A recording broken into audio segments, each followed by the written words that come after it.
Hello random YouTube people, we have another robot. This one's called Panda. It has an axe and it works really well, the axe. If you get this on your foot you will have an axe shaped hole in it. So a bit of an upgrade to my previous axes, which were not very good, shall we say. So this will be driven by my youngest. I am very worried about him driving it because he's still sort of learning and I have no idea. So I apologise if your robot comes out of a fight and he's got axe-shaped holes all over it, but that's the whole point of this. But yeah, this works really well. So Panda, a few weeks ago we acquired the chassis that was mostly finished. So all the washing machine there. It was all the HDPE chassis, the bulkheads, the axe, the weapon motor, and some chain. So we've just basically had to just finish it off. The big wedge on the front, wheels, speed controllers, yeah, just all wiring it all up. Get it all so it works really well. And it does. So shall we have a look inside and give you some pointers on how to do an axe that's as powerful as a stupid thing. Okay. Despite being very grateful to have acquired this silly thing, it has not been a walk in the park finishing it off, shall we say. And I can fully understand why the original builder wanted to get rid of it, because they didn't like it. There are a few issues we still need to figure out. But I think it'll do quite really well in Sportsman. So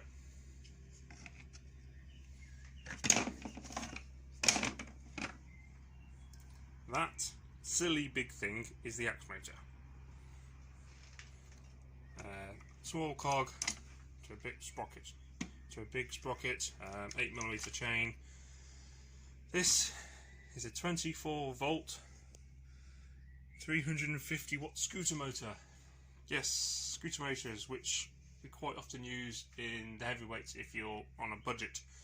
This is a not as powerful version, but as you can see, there's your normal drill. It is like 10 times bigger.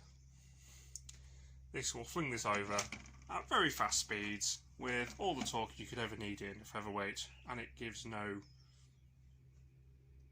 worries about whatever is in its way. So yeah, if you want an axe that works, don't bother with these, get one of these. However, the downside with getting something this powerful is you need a speed controller that can take it. So we've had to purchase one of the bot bits 80 amps to cope with the power of that. So because it violently shakes every time you swing the axe, I've had to cover everything in padding, and I'm going to zip ties all the connectors together because I know it's going to happen. It's all going to shake itself apart. So since that's yeah, drive, your normal 12 volt motors, drills, you know, blather, wheel, you know, usual wheel,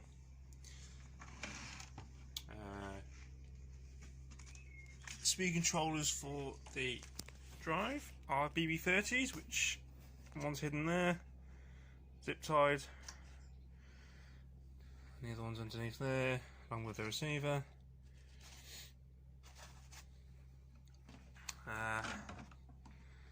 This whole thing works on a 5S LiPo, 18 volts, one of these big things.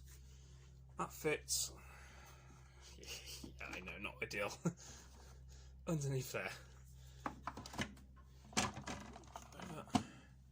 So fits in there underneath the axe.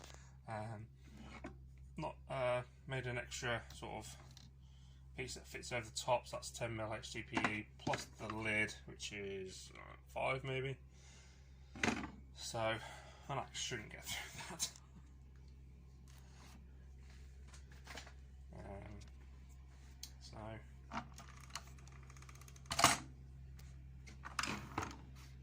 For the original builder who doesn't like using screws to putting things together,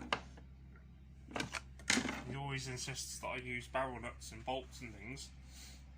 There's lots of screws holding this thing together. Find some more, here's some more. I thought it was quite comical. Right. So the wedge is 4mm mild steel. It's all one piece, strategically bent in areas, badly cut, held together before. Four bolts. Sorry.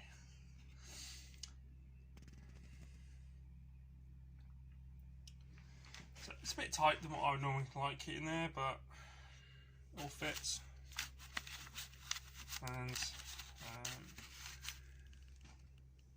because we're using a high voltage, the link's the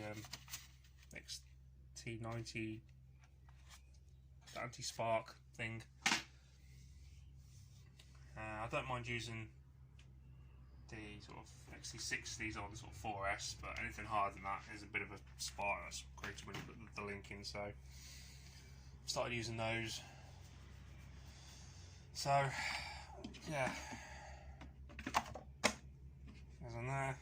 I thought it was quite good. That was not made by me, that was made by the original builder, so hats off to him for that. That's not bad. Self-writes beautifully.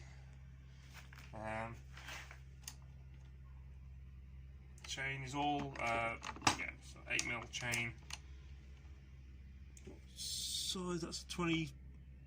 I want to say that's a 28 tooth. I think the small cock that comes with it is an 11, so it's not even 3-to-1 ratio. But there's still enough power to self-right, so it's fine. It's all one piece aluminium, lovely machined by whoever did it. Hardox, which I can't stop wobbling for some reason. Tighten these, it doesn't seem to sort of clump enough on that, but it's not going to fly off or anything, so be alright. So yeah, all in all, we're still looking at about 11 kilograms, so there's more weight to play with if I wanted. It's not the quickest, but I think that's probably ideal, so give the young driver a chance to sort of control it. You know, you get some of these brushless ones that are flying from one side of the arena to the other in 2 seconds flat. You know, it's like, how the hell do you control that? Well, this, I wouldn't say it's slow, but it's a nice steady speed, so you can navigate the arena quite happily, and then excellent to hell. So yeah, we're actually quite pleased with how well this has turned out.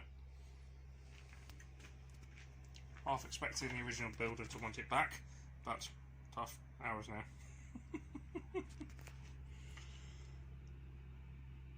Let's see how good this axe is.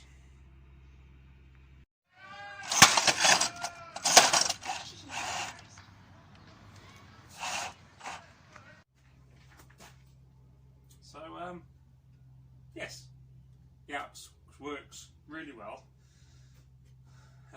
That phone was an old phone, obviously. I don't just randomly chuck usable phones, sacrifice them to the robot gods. We were standing behind some polycarbonate.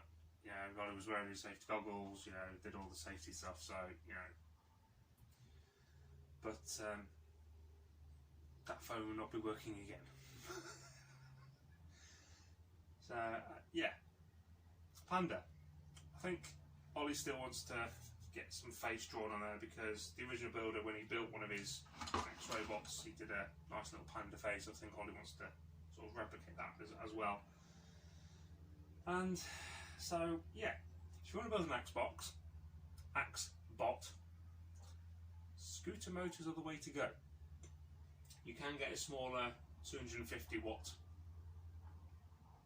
variant. I'd imagine it's slightly smaller. I really don't know. This is my first time using them as Axe motors. Scooter motors I have used as heavyweight drive motors. It goes off. So you know, this is one of the ones off Lunatic, so substantially wider than the one that's in there, but it's effectively what it is, a smaller cousin of it. They are incredibly heavy, but you can still get all the weight in fine, so just plan accordingly. And good luck with the chains. I really did not have good fun with this chain. It seems to be an ongoing joke with the robot community that me and chains do not get on. Even this chain I did not get on very well with. To the cog that I bought didn't quite line up, so cut it down, cut the chain down, blah blah blah blah. It was, you know, it was one of those cases where you need a half a link. Actually, no, I know you can buy, but I thought we'd start buying more stuff. So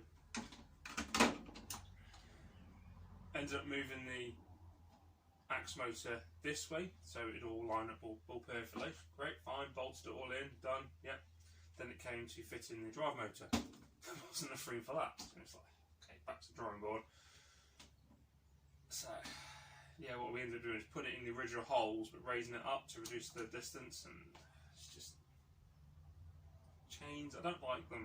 They got to be perfectly straight, perfectly this, perfect that. With belts, you can just, even if they're not sort of lined up perfectly, they'll just take the slack, and yeah. So chains. Panda, coming to a Robo Dojo near you if you live near the Robo Dojo arena. I apologise in advance.